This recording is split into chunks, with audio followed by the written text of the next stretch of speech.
Oi pessoal, saudações coloradas, sejam bem-vindos a mais um vídeo.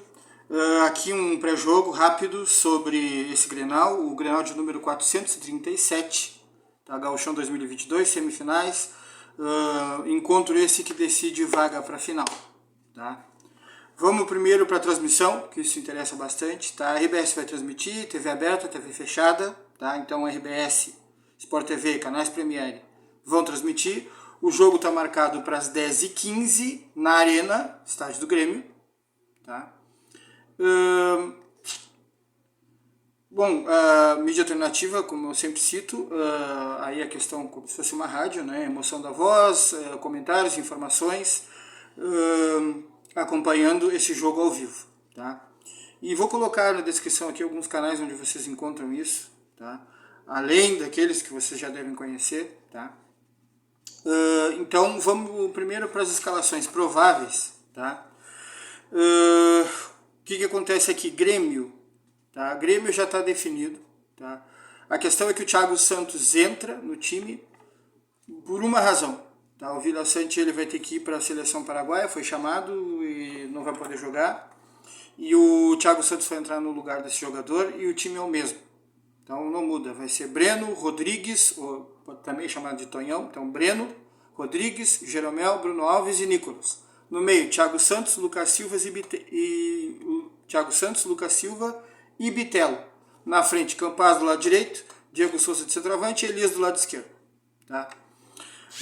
O Inter ainda não está definido, tá? Mas teve o Medina, ele treinou também uma alteração, tá?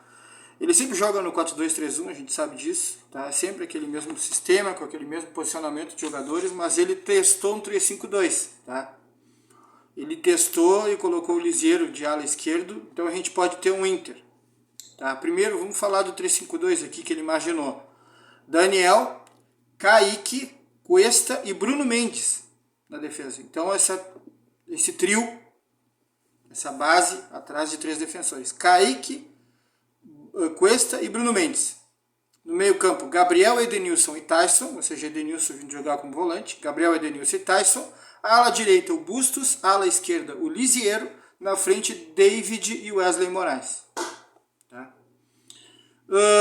Porém, ele fez também uma coisa que mexe menos na formação, no esquema, seria a simples troca do Paulo Vitor pelo Lisiero, ou seja, o Inter viria com Daniel, Bustos na lateral direita, dupla de zaga Kaique e Cuesta, Lisiero de lateral esquerdo. No meio, Gabriel, Edenilson e Tyson, na direita, Maurício, Wesley Moraes de centroavante e David do lado esquerdo. Tá? Acredito que ele vai ir para esse 4-2-3-1, porque mexe menos no sistema. Ele é um treinador também que não mexe muito em sistema, ele insiste bastante no sistema de jogo, nesse tipo de posicionamento, e ele precisa de gols, então eu acho que ele vai sair sim com o Maurício. É um tipo de jogador que ele é criativo. Então aqui no 3-5-2 o Maurício sairia do time e no 4-2-3-1 o Maurício jogaria. Aí seria, vamos dizer, o Bruno Mendes não jogaria lá atrás e quem jogaria seria o Maurício. Então eu acho que ele vai pelo 4-2-3-1, acho que esse 3-5-2 é só para despistar, tá? Vamos então, quem tá fora, tá? Quem tá fora? Tem o Paulo Vitor suspenso, tomou cartão vermelho no último Grenal. Moisés lesionado, Bosquilha lesionado, Thiago Barbosa lesionado, D'Alessandro lesão, tá? Se diz que é uma lesão no quadril. Tem um vídeo ali que mostra o D'Alessandro subindo escada, que ele estaria amarelando, só que não aparece de quando que é esse vídeo, né? Não aparece de quando. O D'Alessandro subindo escada pode ser 5 anos atrás, 2 anos atrás, 1 ano atrás, 3 meses atrás. Então, enfim, tem essa suspeita aí de que ele estaria sendo poupado desse jogo, mas não sei. Se bem que para essa partida aqui, tanto faz. Né? Palácios aqui recuperando a parte física. Né? Impressionante esse jogador, nunca está à disposição. Acho que o Inter vai tentar negociar esse jogador, acho que isso aí está bem claro. Tá? Uma questão de pouco tempo para o Inter fazer isso. Tá? Vamos então para um outro detalhe, que aqui já faz parte do canal, eu tenho feito isso sempre, tá? Que é a arbitragem. Então a arbitragem, Leandro Pedro Voaden, tá? Árbitro que a gente conhece, já tem uma certa idade, né, não está no auge físico, só que um juiz, um árbitro com muita experiência, um árbitro que enxerga bem, sabe apitar e conduz bem o jogo. Tá? Isso é uma coisa importante.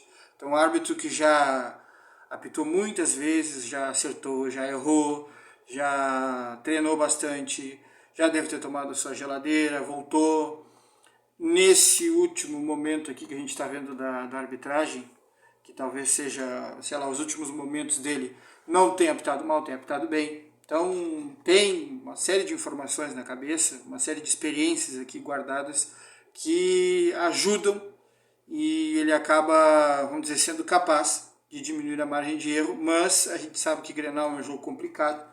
Vamos torcer aí para que ele faça uma boa arbitragem, para que o jogo não passe pela arbitragem. Tá? Então, Leandro Pedro Voaden, bola de segurança, árbitro bem experiente para arbitragem. Prefiro 1000 vezes o Voaden do que o Vin Diesel, embora o Vin Diesel não tenha ido muito mal no último Grenal. Tá? Teve alguns problemas ali com a arbitragem, mas isso que é mais para VAR. O VAR que deveria ter atuado e ficou dormindo.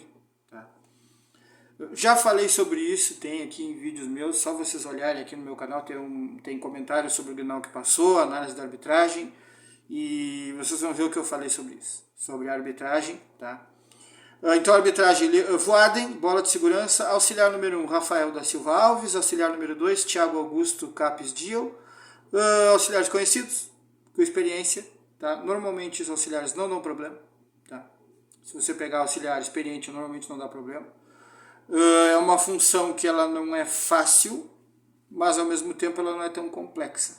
Tá? O auxiliar, quando ele tem bastante experiência, tá? O auxiliar não é só tem que cuidar do impedimento, não. Saída de bola, você marca faltas do teu corredor, você informa o árbitro de alguma coisa que você viu, que ele não viu, que é importante, precisa ser informada. Tá?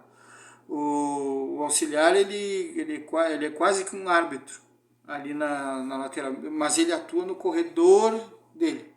Tá? No corredor dele ele atua como árbitro, ele inclusive marca faltas. Tá? Porém, saibam que isso é combinado, ou seja, o árbitro combina com os auxiliares como é que, né, como é que nós vamos atuar. Tá? Não existe uma coisa, só tem uma forma de atuar, está escrita e só se faz assim e não tem possibilidade de variar. Não. Tá? Tem árbitro que pede que o bandeira deixe todo e qualquer lance dentro da grande área para o árbitro. Tá? E tem árbitro que não. Porque, se eu estiver muito longe e a bola chegou lá muito rápido, não tem condição de chegar lá e acontecer alguma coisa dentro da área, tu pode marcar para mim sim. Então, a preferência, o gosto do árbitro. E isso é definido em conversa. Tá? Normalmente esses árbitros se conhecem, então eles já sabem o que o Voaden quer. Tá? Mas normalmente assim, saída de bola, bola para de fundo, mão, coisas no corredor, o bandeira marca, e o principal do bandeira é acertar a questão do impedimento, que parece fácil, mas não é. Tá? Se vocês tiverem a experiência de trabalhar como auxiliar, vocês vão ver que não é. O futebol é bem rápido e os jogadores eles manjam muito da linha, eles cuidam muito da linha. Então você tem que ficar bem atento. Então, normalmente com um auxiliar experiente não dá problema. Tá? Fica muito mecânico a atuação, muito tranquila a atuação. Agora o VAR, isso me preocupa. Carlos Eduardo Nunes Braga, vamos ver como é que o VAR vai sair. Vamos torcer para que o VAR atue. Que não deixe passar desapercebido erros que acontecem dentro de campo e que podem influenciar no resultado da partida. Tá? Então, sobre a arbitragem, já dei aqui os nomes. Tá? Vamos pegar um aspecto importante dos Grenais, já que nós tivemos 2 Grenais, e aqui a gente tem um levantamento do que aconteceu. Tá? Quando o Inter ganhou de 1-0 o jogo lá no Beira-Rio, o Inter teve posse de bola, o Inter finalizou muito mais, finalizou 18-4, passes completos 474 do Inter, 209 do Grêmio, né, desarmes muito equilibrados, 17-18, escanteios 9-0, tá? Impedimentos 8-2. O que aconteceu no Grenal em que o Grêmio ganhou? Tá? Esse foi o do 9 do 3, que eu citei os dados agora, foi o Grenal do 9 de março, porém 10 dias depois teve o Grenal 19 de março, tá? Pela semifinal, primeiro jogo da semifinal do Beira-Rio. Aí Inter 0, Grêmio 3. O que aconteceu nesse Grenal? Qual foi a diferença? Posse de bola foi diferente? Não, quase igual. 62-38, ou seja, 1% de diferença. Ou seja, o Inter teve a bola. Finalizações, aqui é a primeira grande diferença. Aqui o Grêmio equilibrou 12-12. Se antes foi 18-4, foi quase que uma goleada em finalização, tá? Foi mais do que o triplo. 18-4 é 3 vezes 4, 12, é mais do que o triplo. 18-4 é mais do que o triplo. Nesse Grenal que o Grêmio venceu foi 12-12. Passes completos também, mesma coisa. 524 passes, 254 do Grêmio, ou seja, uma grande diferença em termos de passes completados. Muita posse de bola, mas mesma coisa em termos de finalização. Tá? Escanteios 4-13, equilibrado. Impedimentos 1 do Internacional, 4 do Grêmio. Faltas, equilibrado. O que mostra nesse Grenal aqui? Que o Inter teve a bola, circulou a posse de bola, mas teve pouca infiltração. Deu um chute no gol com o Tyson, que nem passou muito perto. Depois deu um outro chute com o Liseiro de fora da área. Então o chute do Tyson foi de fora da área, não passou muito perto. E não foi uma bola tão forte. O chute do Liseiro foi no gol, foi uma bola forte, o goleiro deu rebote, foi um lance até perigoso, porque tinha jogador do Inter chegando para aquele rebote. Depois teve uma jogada do Bustos, do David, o David cruza para a área, e o Tyson ele volta um pouco, e ele dá uma bicicleta, uma meia bicicleta, e a bola passa perto. Uma boa chance de gol, mas foi isso que o Inter criou. Não é nada. Não é nada. Então o Inter ele teve posse de bola de forma inerte, frutífera, criou muito pouco. Tá? Teve pouca penetração e igual no número de finalizações. E como o Grêmio teve 12 finalizações, o que aconteceu? O Grêmio fez os 3 gols. O Inter fez 0. Então realmente foi... O jogo teve essa diferença, né? O Grêmio desarmou mais, o Grêmio foi mais eficiente na defesa, mais compacto. O Grêmio encaixou contra-ataques e o Grêmio, nas chances que teve, ele foi preciso. Foi preciso. E o Inter teve falhas individuais, tá? Falhas do Kaique Rocha, falha do Cuesta também, do meio de campo. Aquele segundo gol eu não tinha reparado. Logo que eu analisei esse jogo, eu não tinha reparado que o Cuesta foi afastar aquela bola. E eu olhei só a liberdade do Bitelo ali no meio campo, que estava livre, que não foi fechado. Só que o Bitelo também não demora muito para bater. Ele mal domina essa bola, ele encosta na bola e já bate. Tá? Que é para não chegar alguém. Mas quem cortou essa bola, fraco, rasteiro, e para o meio, foi o Cuesta. Enfiou o pezão direito na bola e fez aquilo ali. E depois o Daniel, que foi fazer a defesa de mão trocada, que é uma técnica do goleiro, ele fez a defesa de mão trocada e não desviou a bola foi para dentro. Então ali uma falha de mais de um jogador, né? Meio, Cuesta e o Daniel. Esse é o segundo gol. E o terceiro também faz o Daniel, fez um pênalti, não precisava fazer aquilo ali. Também uma atrapalhação da defesa, Bustos e um zagueiro que estava ali, que eu acho que era o Kaique, a bola pegou e levantou, foi lá em cima e não viram direito onde é que estava o Elias, ele pegou a bola, foi para cima do Daniel e o Daniel também, outra pataquada ali, e acabou dando pênalti e o gol. Então, falhas individuais, resultado elástico, complica, tá? O Grêmio está numa situação bem confortável, tá? Vai ser difícil do Inter furar esse bloqueio. E como o Inter ele tem apresentado isso pra gente, né? Ele não tem feito 3 ou 4 gols em nenhum jogo, tá? Realmente o Grêmio é favorito para conseguir a vaga, tá? Não favorito para o jogo, porque o jogo pode ter uma vitória do Internacional, mas para conseguir a vaga o favorito é o Grêmio. Essa decisão não tem saldo qualificado, é saldo simples. Portanto, se for 3-0 para o Inter, que é um placar já pouco provável, porque o Inter dificilmente faz isso. O Inter tem a posse de bola, dificilmente consegue construir. Né? Vamos ver o que acontece agora. Chuva, gramado molhado, vamos ver se o Inter chuta mais. Né? Vamos ver se acorda. Depois de tanto tempo, alguém fala, olha, vocês chutam um pouco do gol. Já que tem dificuldade de penetração, de conseguir infiltrar e furar retrancas, por que vocês não chutam? Por que chutam tão pouco? Tem aí gramado molhado, vamos ver o que acontece. Tá? Mas é saldo simples, então se o Inter fizer 3-0, vai para os pênaltis. Tá? Então realmente são vários resultados aí que podem dar a classificação, 1-0, 2-0, 3-0, vai para os pênaltis, mas se for 3-1 da Grêmio, se for 3-2 da Grêmio, vários resultados podem dar Grêmio, então o Grêmio é favoritaço nessa decisão. Aqui só uma informação interessante, tá? De mercado. O que acontece?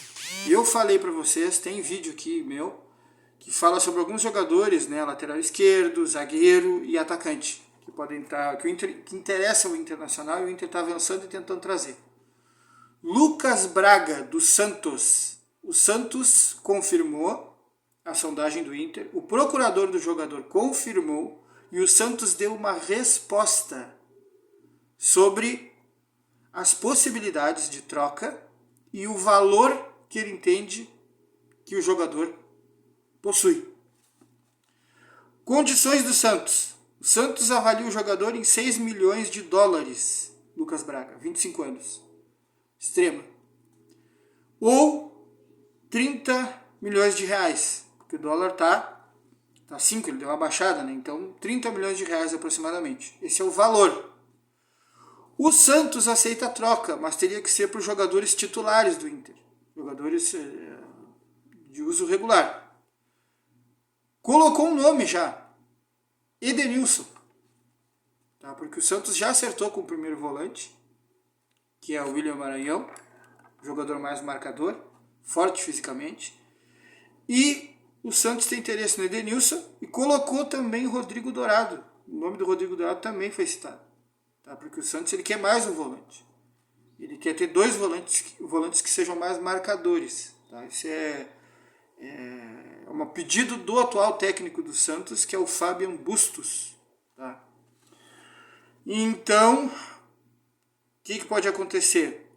Pode ser Edenilson e Dourado. Tá? E por esse jogador, Lucas Braga. Tem essa possibilidade. Digo aí nos comentários o que vocês acham, tá? Já aproveita para dar um like, compartilha, já que eu estou trazendo isso para vocês. Nem todo mundo está trazendo essa possibilidade. Isso aqui eu peguei em imprensa paulista, tá? Jornalista de lá. A dívida do Santos com o Inter está em torno de 4 milhões de reais. Parece que já está equacionado isso. O Santos já está pagando de forma parcelada. Diz respeito ao Sacha e Leandro Damião. Tá? Então, o Santos não gosta de negócio que leve em consideração abatimento de dívida. O Santos quer acertar com o Inter e pagar de forma parcelada. E parece que esse parcelamento, esse pagamento já está acontecendo. Tá? Então, isso libera aquela questão dos 2,5 milhões de euros do Yuri Alberto, tá? Que é para o clube formador. Então, esses 2,5 milhões de euros, isso aí dá mais do que a dívida que o Santos tem com o Inter. Então, isso aí liberaria esse valor. E o Santos estaria pagando de forma parcelada ao Inter os 4 milhões de reais. Tá? É isso que eu tenho vendo da imprensa paulista. Não sei se coincide o número, se a dívida não é maior. Tá? Tem alguma divergência, porque alguns dão conta de que a dívida é só pelo Sacha, mas não é. Eu tenho informação de que a dívida é Sacha e Damião. Que é um valor em reais que seria menor do que aquilo que o Santos teria a receber por conta da venda do Yuri, que é 2,5 milhões de euros. Tá? Então, esse dinheiro é maior do que a dívida. E o Santos teria equacionado isso com o Inter, uma forma de pagamento, e já estaria, inclusive, pagando as parcelas. Tá? Então, esse negócio envolvendo jogadores é uma possibilidade. O Inter quer um extremo. Esse jogador é jovem, 25 anos, tem minutagem no time titular do Santos, tem passagem por Série A, é um bom jogador. E, bom, o Edenilson, a gente sabe que não tem um clima muito bom aqui, né, por causa dos últimos jogos, não por causa da história dele. E o Dourado é um jogador que está em segundo plano, né? Está na reserva, e acho que é um jogador que pode ser envolvido nesse negócio. Essa possibilidade, acho que ela meio que agrada os dois lados. Né? É o que a gente quer e o que o Santos quer. O Santos quer volante, sim. Quer um volante como o Edenilson e quer mais um jogador bom na marcação. Pode ser o Dourado, porque nisso realmente ele entrega. Ele entrega desde que ele voltou com o Abel. A média de desarmes por jogo do Dourado é lá em cima. A vitória na bola aérea também. Acerto de passe, índice de acerto de passe é bom, tanto no chão, passe rasteiro, curto, como a bola longa, precisa, 76% nesse último ano, tá? Um pouco acima da média de jogadores até de primeira divisão. Porém, não é um jogador rápido, mas vamos ver o que sai disso aí. Tá? Então, Até mais. Esse vídeo aqui eu vou estar subindo para vocês. Eu vou demorar um pouquinho para subir, mas vou subir bem antes do jogo. O jogo é às 22h15. Eu vou estar subindo lá pelas 7, 8 horas. É isso aí, pessoal. Até a próxima. Dá like, compartilha. Considera a possibilidade de se inscrever no canal. Comentários, o que você acha desse tipo de negociação. Tá? E é isso aí. E bom Grenal.